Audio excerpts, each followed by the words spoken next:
Sean todos bienvenidos a su espacio, un encuentro con los clásicos cristianos, en el cual compartimos lecturas de los libros que más han impactado a la iglesia cristiana de todos los tiempos. En esta oportunidad nos encontramos desarrollando la lectura del libro La soberanía de Dios de Arthur Pink en una traducción especial del Seminario Reformado Latinoamericano. Nos encontramos en el capítulo 4 respecto a la soberanía de Dios en la salvación y estamos en el punto 2, la soberanía de Dios el Hijo en la salvación. Mis amigos, si alguna vez el verdadero diseño de la cruz fue predominante en el corazón y el habla de nuestro bendito Salvador, fue durante la última semana de su ministerio terrenal. ¿Qué hacen entonces las Escrituras que tratan de esta parte de su ministerio en relación con nuestro tema actual? Bueno, en Juan capítulo 13, versículo 1 dicen: sabiendo Jesús que su hora había llegado para que pasase de este mundo al Padre, como había amado a los suyos que estaban en el mundo, los amó hasta el fin. Nos dicen, como dijo Juan 15:13, nadie tiene mayor amor que este, que uno ponga su vida por sus amigos. Juan 17:19, registran la palabra: por ellos yo me santifico a mí mismo, para que también ellos sean santificados en la verdad. Lo que significa que por el bien de los suyos, lo que el Padre le dio, se separó a sí mismo hasta la muerte de la cruz. Uno bien puede preguntar, ¿por qué tal discriminación de términos si Cristo murió por todos los hombres indiscriminadamente? Bueno, antes de cerrar esta sección del capítulo, consideraremos brevemente algunos de esos pasajes que parecen enseñar con mayor fuerza un diseño ilimitado en la muerte de Cristo. Por ejemplo, en 2 Corintios 5:14 leemos: uno murió por todos. Pero eso no es todo lo que la Escritura afirma. Si se examinan cuidadosamente todos los versículos y pasajes de los que se citan estas palabras, se encontrará que en lugar de enseñar una expiación ilimitada, argumenta enfáticamente un diseño limitado en la muerte de Cristo. Todo el versículo dice: porque el amor de Cristo nos constriñe pensando esto, que si uno murió por todos, luego todos murieron.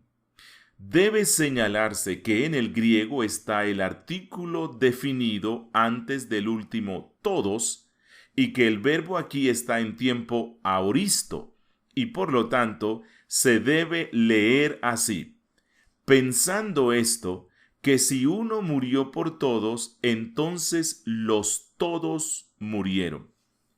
El apóstol está aquí sacando una conclusión tal como se desprende de las palabras pensando esto, que si luego.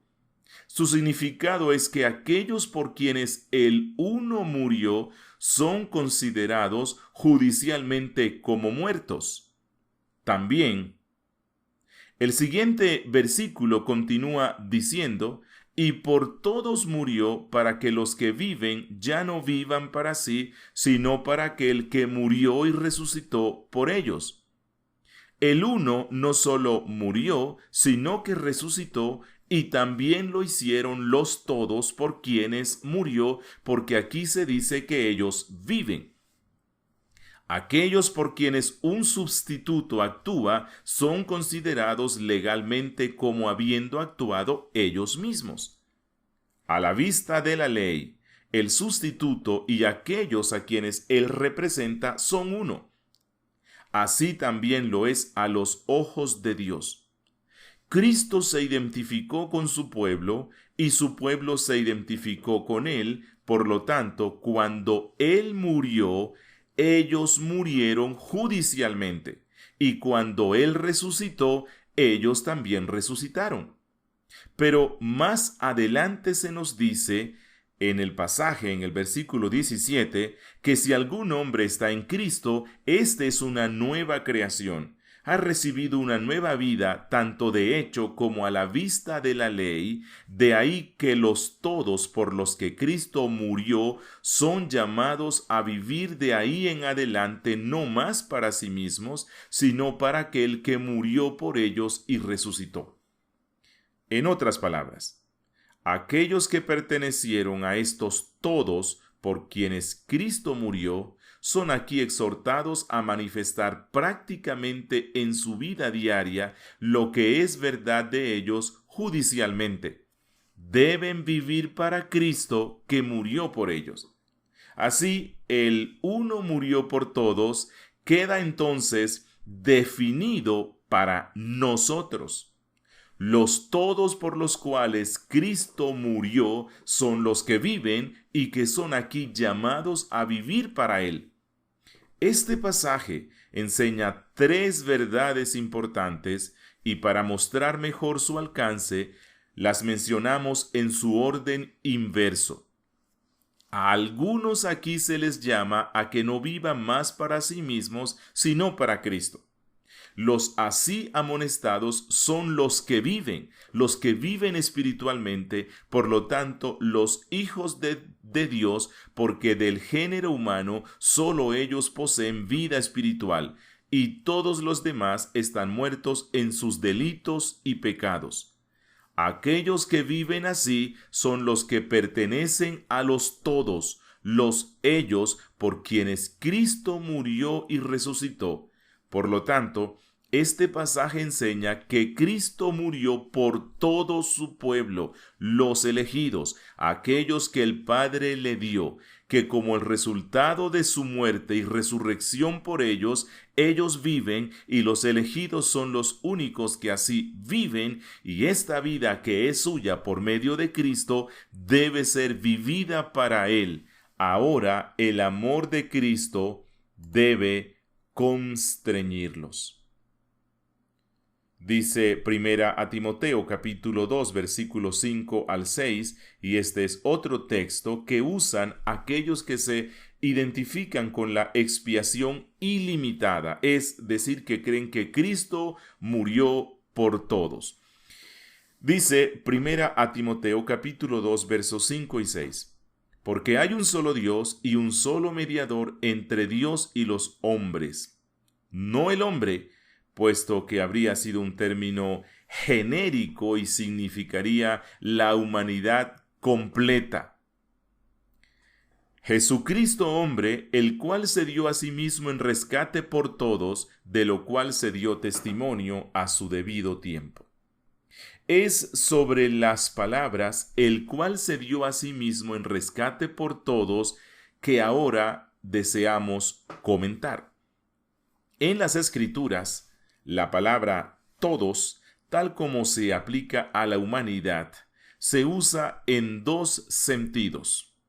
Uno es absoluto y el otro relativo. En algunos pasajes significa todos sin excepción y en otros significa todos sin distinción. Repito, en unos pasajes significa todos los seres humanos sin excepción, y en otros significa todos los seres humanos sin distinción. En cuanto cuál de estos significados tiene en un pasaje particular, debe ser determinado por el contexto y decidido por una comparación de escrituras paralelas. Que la palabra todos se usa en un sentido relativo y restringido, y en tal caso significa todos sin distinción y no todos sin excepción, es claro a partir de varias escrituras, de las cuales seleccionamos 2 o 3 como ejemplos. Por ejemplo, Marcos capítulo 1 versículo 5 dice: y salían a él toda la provincia de Judea y todos los de Jerusalén, y eran bautizados por él en el río Jordán, confesando sus pecados. Preguntémonos, ¿significa esto que todo hombre, mujer y niño de toda la tierra de Judea y los de Jerusalén fueron bautizados por Juan en el Jordán? Seguramente que no. Lucas capítulo 7 versículo 30, haciendo la distinción, dice: «Mas los fariseos y los intérpretes de la ley desecharon los designios de Dios respecto de sí mismos, no siendo bautizados por Juan». Entonces, mis amigos, ¿qué significa todos eran bautizados por él? Respondemos que no significa todos sin excepción, sino todos sin distinción, es decir, toda clase y condición de hombres. La misma explicación se aplica a Lucas capítulo 3 versículo 21. Nuevamente leemos: «Y por la mañana volvió al templo, y todo el pueblo vino a él, y sentado él les enseñaba». Juan 8:2. ¿Debemos entender esta expresión de manera absoluta o relativa? ¿Todo el pueblo significa todo sin excepción o todo sin distinción? Es decir, toda clase y condición de personas. Evidentemente es esto último, porque el templo no podía acomodar a todos los que estaban en Jerusalén en este momento, es decir, todos los que asistieron a la fiesta de los tabernáculos. Otra vez leemos en Hechos capítulo 22 versículo 15: «Porque tú, Pablo, serás testigo suyo a todos los hombres de lo que has visto y oído». Sin duda, todos los hombres aquí no significan todos los miembros de la raza humana. Mostramos ahora que las palabras «el cual se dio a sí mismo en rescate por todos» en 1 Timoteo 2:6 significan todos sin distinción y no todos sin excepción.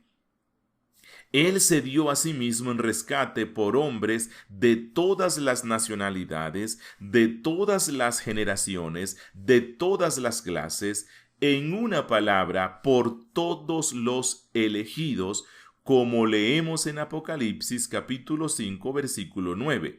«Porque tú fuiste inmolado y con tu sangre nos has redimido para Dios de todo linaje y lengua y pueblo y nación».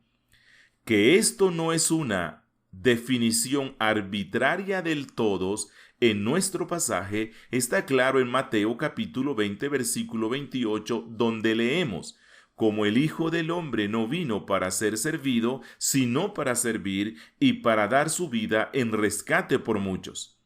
Limitación que sería absolutamente sin sentido si él se diera a sí mismo en rescate por todos sin excepción. Además, las palabras calificativas aquí, de lo cual se dio testimonio a su debido tiempo, deben ser tomadas en consideración. Si Cristo se dio a sí mismo en rescate por toda la raza humana, ¿en qué sentido de esto se dará testimonio a su debido tiempo, viendo que multitud de hombres ciertamente se perderán eternamente? Pero si nuestro texto significa que Cristo se dio a sí mismo en rescate por los elegidos de Dios sin distinción alguna, sin distinción de nacionalidad, prestigio social, carácter moral, edad o sexo, entonces el significado de estas palabras calificativas es bastante inteligible, porque a su debido tiempo de esto se dará testimonio en la salvación real y lograda de cada uno de ellos.